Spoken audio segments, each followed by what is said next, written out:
নমস্কাৰ বন্ধুসকল, মই হিৰেন।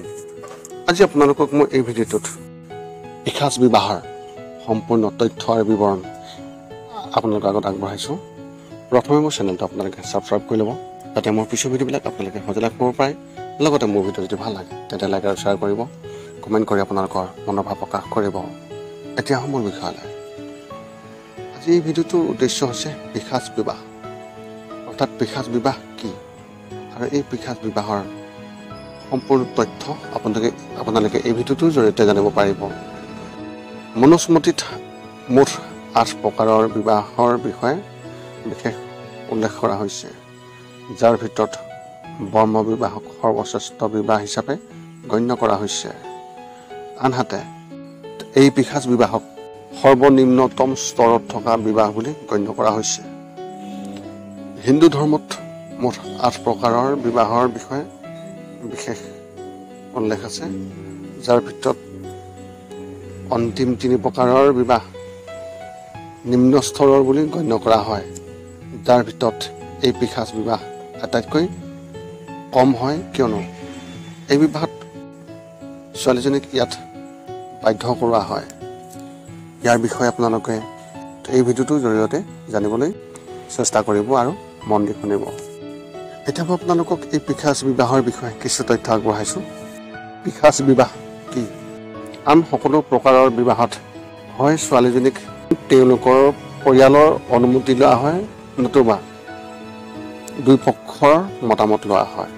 এনে কোনো বিবাহ নাই য'ত তেওঁলোকৰ দুয়োজনৰে অনুমতি লোৱা নহয়। কিন্তু এই পিশাচ বিবাহত তেওঁলোকৰ কোনো এজনৰে অনুমতি লোৱা নহয়।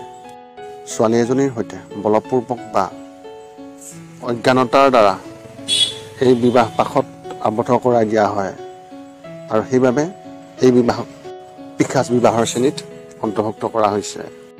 এতিয়া পিশাচ বিবাহ কেনেকৈ কৰা হয়?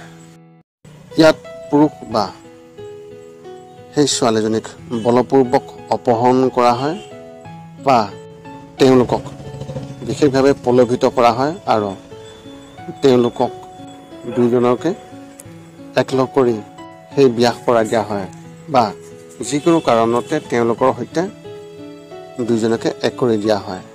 ইয়াৰ পিছত যদি সেই ব্যক্তিজনে সেই ছোৱালীজনীক অচেতন কৰে বা গভীৰ টোপনিত নতুবা জোৰ কৰি, যেনে ধৰক ড্ৰাগছ খুৱাই দিয়াৰ পিছত বা তেনেকুৱা নিচাযুক্ত দ্ৰব্য সেৱন কৰাই দিয়াৰ পিছত তেওঁলোকে যি বিবাহ কৰে সেই বিবাহক পিশাচ বিবাহ বুলি কোৱা হয়। যদিও ই এক অনুচিত বিবাহ, তথাপিও ইয়াক বিবাহ বুলি কোৱা হয়।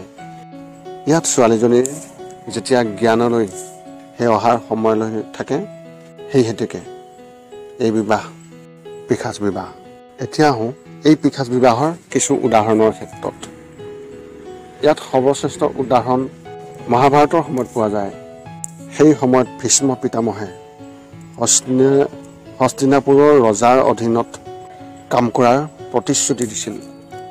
একেটা প্ৰতিশ্ৰুতি পালন কৰিবলৈ ভীষ্ম পিতামহে হস্তিনাপুৰৰ সম্ৰাটক বিয়া কৰাবলৈ কাশী নৰেশ্বৰৰ 3জনী কন্যাক অপহৰণ কৰিছিল। ইয়াত কাশী ৰজাৰ বা সেই 3জনী ছোৱালীক অনুমতি দিয়া হোৱা নাছিল, কিন্তু ভীষ্ম পিতামহৰ শক্তিৰ বাবে কোনেও তেওঁলোকক বিৰোধিতা কৰিব পৰা নাছিল। তাৰপিছত শাস্ত্ৰ অনুসৰি সেই বিবাহ পাশত আবদ্ধ কৰাই দিয়া হৈছিল। সেইবাবে সেই বিবাহক পিশাচ বিবাহ বুলি উল্লেখ কৰা হয়। এই আছিল পিশাচ বিবাহৰ সম্পূৰ্ণ তথ্য। পুনৰ লগ পাম অন্য এটা ভিডিঅ'ত। আজিলৈ ধন্যবাদ।